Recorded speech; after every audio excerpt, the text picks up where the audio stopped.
Suppose two men are fighting, and in the process, they accidentally strike a pregnant woman, so she gives birth prematurely.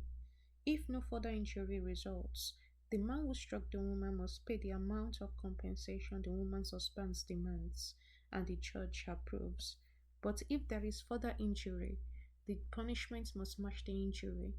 A life for a life, an eye for an eye, a tooth for a tooth, a hand for a hand, a foot for a foot, a bone for a bone, a wound for a wound, a bruise for a bruise. If a man hits his male or female slave in the eye, and the eye is blinded, he must let the slave go free to compensate for the eye. And if a man knocks out the tooth of his male or female slave, he must let the slave go free to compensate for the tooth. If an ox gores a man or woman to death, the ox must be stoned, and its flesh may not be eaten. In such a case, however, the owner will not be held liable. But suppose the horse asks a reputation for goring, and the owner had been informed, but failed to keep it under control. If the ox then kills someone, it must be stoned, and the owner must also be put to death. However, the dead person's relatives may accept payments to compensate for the loss of life. The owner of the horse may redeem his life by paying whatever is demanded. The same regulation applies if the horse gores a boy or a girl. But if the horse gores a slave, either male or female, the animal's owner must pay the slave's owner 30 silver coin, and the ox must be stoned. Suppose someone digs or uncovers a pit and fails to cover it, and then an ox or a donkey falls into it. The owner of the pit must pay compensation to the owner of the animal, but then he gets to keep the dead animal. If someone ox injures a neighbor's ox and the injured ox dies, then the two owners must sell the live ox and divide the price equally between them. They must also divide the dead animal. But if the ox had a reputation for goring, yet its owner failed to keep it under control, it must pay full compensation, a live ox for the dead one, but he may keep the dead ox. If someone steals an ox or sheep and then kills or sells it, the thief must pay back 5 oxen for each ox stolen and 4 sheep for each sheep stolen. If a thief is caught in the act of breaking into a house and is struck and killed in the process, the person who killed the thief is not guilty of murder. But if it happens in daylight, the one who killed the thief is guilty of murder. A thief who is caught must pay in full for everything he stole. If he cannot pay, he must be sold as a slave to pay for his theft. If someone steals an horse or a donkey or a sheep and it is found in the thief's possession, then the thief must pay double the value of the stolen animal. If an animal is grazing in a field or vineyard and the owner lets it stray into someone else's field to graze, then the animal's owner must pay compensation from the best of his own grain or grapes. If you are burning thorn bushes and the fire gets out of control and spread into another person's field, destroying the sheaves of the uncut grain or the whole crop, the one who started the fire must pay for the lost crop. Suppose someone leaves money or goods with a neighbor for safekeeping and they are stolen from the neighbor's house. If the thief is caught, the compensation is double the value of what was stolen. But if the thief is not caught, the neighbor must appear before God, who will determine if he stole the property.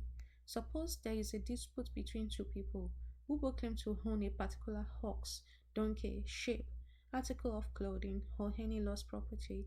Both parties must come before God, and the person who God declares guilty must pay double compensation to the other. Now, suppose someone leaves a donkey, ox, sheep, or any other animal with a neighbor for safekeeping, but it dies or is injured or is taken away and no one sees what happened. The neighbor must then take an oath in the presence of the Lord. If the Lord confirms that the neighbor did not steal the property, the owner must accept the verdicts and no payment will be required. But if the animal was indeed stolen, the guilty person must pay compensation to the owner. If it was torn to pieces by a wild animal, the remains of the carcass must be shown as evidence and no compensation will be required. If someone borrows an animal from a neighbor and it is injured or dies when the owner is absent, the person who borrowed it must pay full compensation. But if the owner was present, no compensation is required, and no compensation is required if the animal was rented, for this loss is covered by the rental fee. If a man seduces a virgin who is not engaged to anyone and has sex with her, he must pay the customary bride price and marry her. If her father refuses to let him marry her, the man must still pay him an amount equal to the bride price of a virgin. You must not allow a sorceress to live. Anyone who has sexual relations with an animal must certainly be put to death. Anyone who sacrifices to any god other than the Lord must be destroyed. You must not mistreat or oppress foreigners in any way. Remember, you yourself were once foreigners in the land of Egypt. You must not exploit a widow or an orphan. If you exploit them in any way and they cry out to me, then I will certainly hear their cry. My anger will blaze against you, and I will kill you with the sword. Then your wives will be widows and your children fatherless. If you lend money to any of my people who are in need, do not charge interest, as a money lender would. If you take your neighbor's cloak as security for a loan, you must return it before sunset. This coat may be the only blanket your neighbor has. How can a person sleep without it? If you do not return it, and your neighbor cries out to me for help, then I will hear, for I am merciful. You must not dishonor God or curse any of your rulers. You must not hold back anything when you give me offerings from your crops and your wine. You must give me your firstborn sons. You must also give me the firstborn of your cattle, sheep, and goats.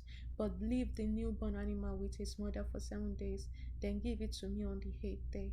You must be my holy people.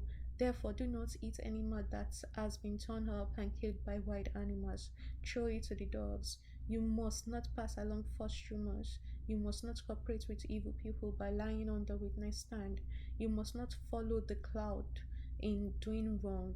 When you are called to testify in a dispute, do not be swayed by the crowd to twist justice, and do not slant your testimony in favor of a person just because that person is poor. If you come upon your enemy's ox or donkey that has strayed away, take it back to its owner. If you see that the donkey or someone who hates you has collapsed under its load, do not walk by. Instead, stop and help. In a lawsuit, you must not deny justice to the poor. Be sure never to charge anyone falsely with evil. Never sentence an innocent or blameless person to death, for I never declare a guilty person to be innocent. Take no bribes, for a bribe makes you ignore something that you clearly see. A bribe makes even a righteous person twist the truth. You must not oppress foreigners. You know what it's like to be a foreigner, for you yourself were once foreigners in the land of Egypt. Plant and harvest your crops for 6 years, but let the land be renewed and lie uncultivated during the seventh year. Then let the poor among you harvest whatever grows on its own. Leave the rest for wild animals to eat. The same applies to your vineyards and olive grove. You have 6 days each week for your ordinary work, but on the seventh day you must stop working. This gives your horse and your donkey a chance to rest. It also allows your slaves and the foreigners living among you to be refreshed. Pay close attention to all my instruction. You must not call on the name of any other god. Do not even speak their names. Matthew 24 1 through 28. As Jesus was leaving the temple grounds, his disciples pointed out to him the various temple buildings. But he responded, "Do you see all these buildings? I tell you the truth. They will be completely demolished. Not one stone will be left on top of another." Later, Jesus sat on the Mount of Olives. His disciples came to him privately and said, "Tell us, when will all this happen?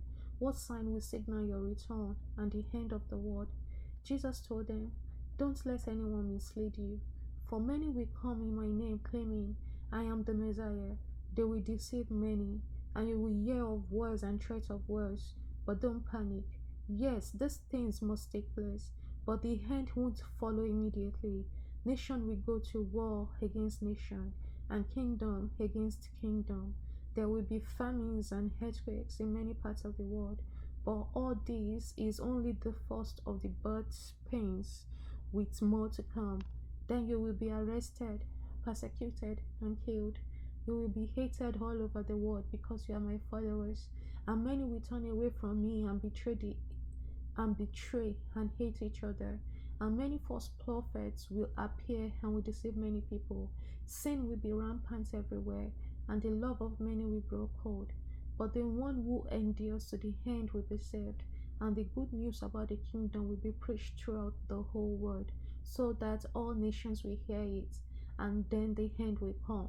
The day is coming when you will see what Daniel the prophet spoke about, the sacrilegious object that causes desecration, standing in the holy place. Those in Judea must flee to the hills. A person out on the deck of a rope must not go down into the house to pack. A person out in the field must not return, even to get a coat. How terrible it will be for pregnant women and for nursing mothers in those days. And pray that your flight will not be in winter or on the Sabbath, for there will be greater anguish than at any time since the world began, and it will never be so great again.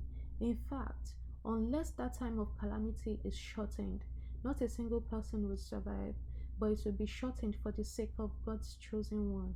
Then, if anyone tell you, look, here is the Messiah, or there he is, don't believe it.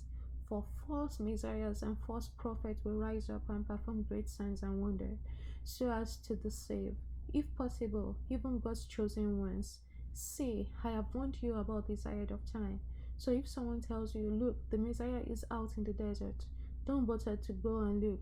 Or look, he is hiding here, don't believe it. For as the lightning flashes in the east and shines to the west, so it will be when the Son of Man comes. Just as the gathering of vultures shows there is a carcass nearby, so these signs indicate that the end is near.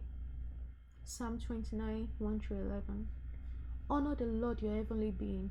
Honor the Lord for his glory and strength. Honor the Lord for the glory of his name. Worship the Lord in the splendor of his holiness. The voice of the Lord echoes above the sea. The glory thunders. The God of glory thunders. The Lord thunders over the mighty sea. The voice of the Lord is powerful. The voice of the Lord is majestic. The voice of the Lord splits the great cedars. The Lord shatters the cedars of Lebanon. He makes Lebanon mountains skip like a calf. He makes Mount Hermon leap like a young wild horse. The voice of the Lord strikes with bolts of lightning. The voice of the Lord makes the barren wilderness quake. The Lord shakes the wilderness of Kadesh. The voice of the Lord twists the mighty ox and strips the forest bare. In his holy temple, everyone shouts glory. The Lord rules over the flood waters. The Lord reigns as king forever. The Lord gives his people strength. The Lord blesses them with peace. Proverbs 7 6 through 23. While I was at the window of my house, looking through the curtain, I saw some naive young men, and one in particular who lacked common sense. He was crossing the street near the house of an immoral woman, strolling down the paths by her house. It was at twilight in the evening as deep darkness fell.